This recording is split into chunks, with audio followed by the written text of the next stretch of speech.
जय शिवराय मित्रांनो, मी गणेश काळे पुन्हा स्वागत करतो माझ्या या युट्यूब चॅनलला. तर मित्रांनो, आपण या व्हिडिओमध्ये जाणून घेणार आहोत जे अपंग आहेत त्यांची UID जो कार्ड आहे ते UID कार्डची कशी KYC करायची ते आपण या व्हिडिओमध्ये जाणून घेणार आहोत.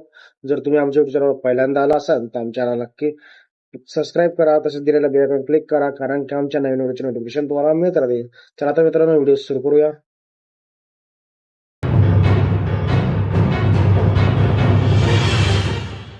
तर मित्रांनो, तुम्हाला सर्वप्रथम याचं गुगल क्रोमवर आल्यानंतर टाकायचं आहे युनिट ID कार्ड डिसेबिलिटी. हे टाकल्यानंतर तुम्हाला सर्च मारायचं आहे. सर्च मारल्यानंतर तुम्हाला जी पहिली लिंक ओपन होईल ती पहिल्या लिंकवर तुम्हाला लॉग इन करून घ्यायचं आहे. लॉग इन झाल्यानंतर तुम्हाला इथं दिसेल अशा प्रकारे स्क्रीनवर एन्व्हायरमेंट नंबर आणि UID कार्ड नंबर, त्यानंतर त्याची डेट ऑफ बर्थ, त्यानंतर कॅप्चर कोड.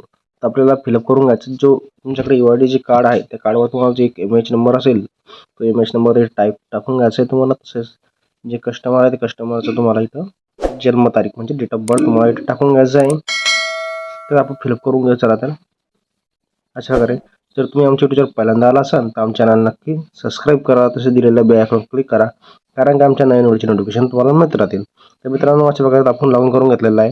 नंतर तुम्हाला अशा प्रकारे दिसेल स्क्रीन होम प्रोफाईल तुमची. तुम्हाला दिसेल याच्यामध्ये अपडेट KYC या नावाने. त्यानंतर अपडेट KYC आल्यानंतर तुम्हाला खाली बघा त्यानंतर एक OTPचा ऑप्शन येईल. तुम्हाला इथे त्याचा जो दिलेला आधारला होतो OTP तुम्हाला टाकून एंटर करून तुम्हाला OTP येईल.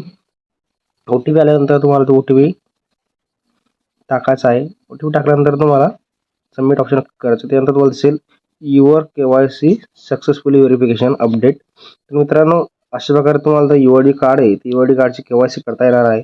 तर मित्रांनो, अशाच व्हिडिओसाठी आमच्या चॅनल नक्की लाईक करा, तसेच सबस्क्राईब करा.